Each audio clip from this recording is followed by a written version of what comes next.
امام اچھا تھا. اور پھر اس نے کام کیا کیا؟ سامری جادوگر، یہ وہی سامری ہے حضرت موسیٰ 40 دن کے لیے کوہ طور پہ گئے، اور اسی سامری نے موسیٰ کے امتوں سے بچڑے کو سجدہ کروا دیا. اچھا یہ شروع سے عادت ہے، جنہیں کل بچاؤ وہی پھر مقابلے پہ آ جاتے ہیں. اس لیے مولا امیر المومنین نے فرمایا تھا جس پہ احسان کرو اس کے شر سے بچو. بچایا حضرت موسیٰ نے. حضرت موسیٰ 40 دن کے لیے کوہ طور پہ گئے، موسیٰ تھے کوئی نہیں، اس نے ایک بچڑا بنایا، بچڑا بنا کے اسے اشارہ کرتا تھا، وہ بولتا تھا. موضوع پسند ہے یا نہیں پسند ہے؟ میں آخری نتیجہ، بالکل آخری نتیجہ دے رہا ہوں. یہ بچڑا اس کے کہنے پہ بولتا تھا. حضرت موسیٰ 40 دن کے لیے گئے، پیچھے سے اس نے بچڑے کو بلوا لیا اور قوم سے کہا کہ موسیٰ کا اللہ نہ نظر آتا ہے نہ بولتا ہے، یہ نظر بھی آتا ہے یہ بولتا بھی ہے. نبی ظاہری طور پہ تھے نہیں، اس نے اپنا کام دکھا دیا. یہ اکثر ایسا ہوتا ہے کہ جب حجت موجود نہ ہو، چلے کوئی سمجھ رہا ہے تو میں اسے داد دے دیتا ہوں. ہر بات ممبر پہ نہیں کہہ سکتا، کوئی مہربانی آپ ہی کیا کریں. آپ کبھی اس کلاس روم میں جائیں نا جہاں پتہ ہو کلاس کے بیٹھنے والے سٹوڈنٹس کو کہ آج ٹیچر نے نہیں آنا،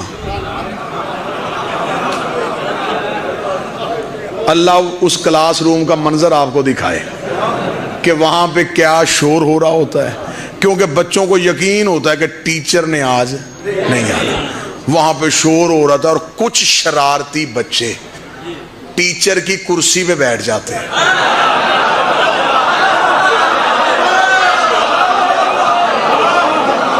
اب یہ مہربانی، یہ آپ کی مہربانی ہے، بس یوں مہربانی کیا کریں تو پرچے کم ہوں، بس مجبور نہ کیا کریں باتیں کھول کے بیان کرنے کو. کچھ شرارتی ٹیچر کی کرسی پہ بیٹھ جائے، اور صرف پھر بیٹھتے نہیں بابا جی، وہ ٹیچر بننے کی کوشش کرتے ہیں. وہ دوسرے بچوں کو کہتے ہیں کہ ہمیں ٹیچر کو. اب انہیں پتا ہوتا کہ یہ شرارتی بھی ہیں بچے، انہیں وقتی طور پہ ٹیچر کہتے ہیں. پھر ان کی حالت اس وقت پتہ چلتی ہے جب باہر سے کوئی کہتا ہے کہ ٹیچر آ گیا.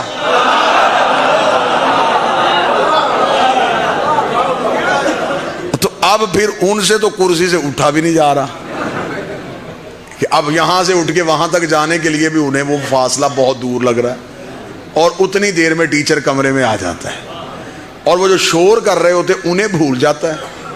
وہ جو کرسی پہ بیٹھا ہوتا ہے نا، وہ سیدھا اس کے پاس آتا ہے، کان سے پکڑ کے اٹھاتا ہے، اٹھا کر اچھا تو میری جگہ پہ بیٹھا تھا.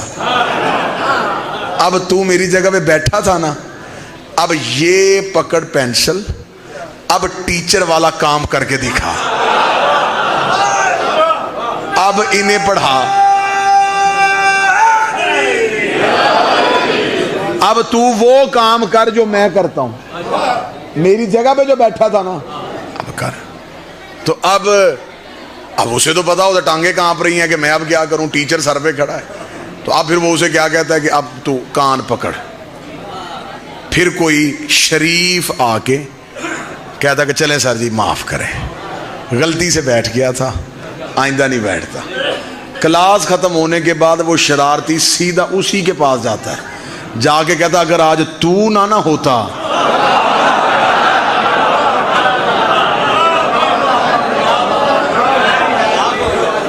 لہذا یہ عادت ہوتی ہے کہ جب حجت ظاہری طور پہ موجود نہ ہو تو یہی کام ہوا. سامری نے یہی کیا. موسیٰ 40 دن کے لیے گئے، اس نے بچڑے کو سجدہ کروا دیا. موسیٰ واپس آئے، حضرت موسیٰ نے ہارون سے پوچھا میری امت؟ اس نے کہا کون سی امت؟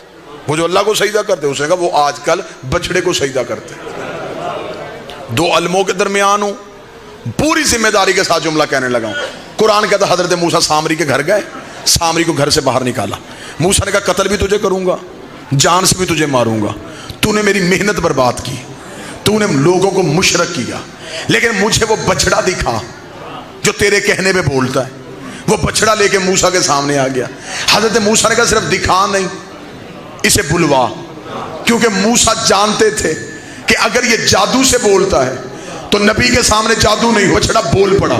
بچڑے کا بولنا تھا، حضرت موسیٰ حیران ہوئے. قرآن کہتا انگشت بدندہ ہو گئے، حیرت کی انگلی کو دانتوں میں دبا کے حضرت موسیٰ کو جملہ آج بھی قرآن میں لکھا ہوا ہے. حضرت موسیٰ نے کہا فما خطبکم یا سامری، سامری مجھے صرف اتنا بتا، یہ تیرے کہنے پہ بولا کیسے؟ یہ تیرے کہنے پہ بولا کیسے؟ نہ تو نبی، نہ تو پیغمبر، نہ تو مرسل، نہ تو فرشتہ، یہ تیرے کہنے پہ بولا کیسے؟ سامری چاہتوں کر گیا اگر حقیقت پوچھنا چاہتا ہے تو موسیٰ میں تجھے حقیقت بتا دیتا ہوں. تجھے یاد ہے جب تو دریا میں رستہ بنا کے جا رہا تھا؟ موسیٰ نے کہا ہاں بالکل یاد ہے. اس نے کہا میں تیرے پیچھے آ رہا تھا، میرے ذہن میں خیال آیا یہ موسیٰ کے لیے رستہ کیسے بن گیا، تو میں نے تیرے آگے ہو کے دیکھا تو تیرے آگے بھی گھوڑے پہ ایک جوان جا رہا تھا، تیرے آگے بھی گھوڑے پہ ایک سوار جا رہا تھا جو تجھے رستہ دکھا رہا تھا. اس نے کہا وہ گھوڑا جہاں سے اپنے سم اٹھاتا تھا بنجر زمین سے نور نکل رہا تھا. وہ کہتا میں اس کے سم کے قریب گیا، اس گھوڑے نے اپنا سم اٹھایا فَقَذَبَتْ إِلَيْهِ، میں نے اس کے سم کے نیچے سے تھوڑی سی مٹی اٹھائی اور اپنی جیب میں چھپا لی. یہ وہی مٹی ہے، یہ وہی مٹی ہے جو میں نے بچڑے میں ڈالی. اور بچڑے نے بولنا شروع کر دیا. اب ہم نے علماء کرام سے پوچھا ہمیں بتاؤ وہ موسیٰ کے آگے کون تھا؟ شیعوں نے کہا یہ وہی تھا جو نبیوں کا حاجت روا ہے، جو نبیوں کا مشکل کشا ہے. اہل سنت نے کہا نہیں، یہ حضرت جبریل تھے جو اللہ کے حکم سے موسیٰ کو رستہ دکھا رہے تھے. چل میں سنی بھائیوں کی مان لیتا ہوں، یہ حضرت جبریل تھے. جبریل ہے کون؟ علی کا شاگرد، حسنین کا درزی، بطول کا نوکر. اور جس کے نوکر کے گھوڑے کے سم میں اتنی طاقت ہے اس کے بیٹے کے ذوالجناح میں کتنی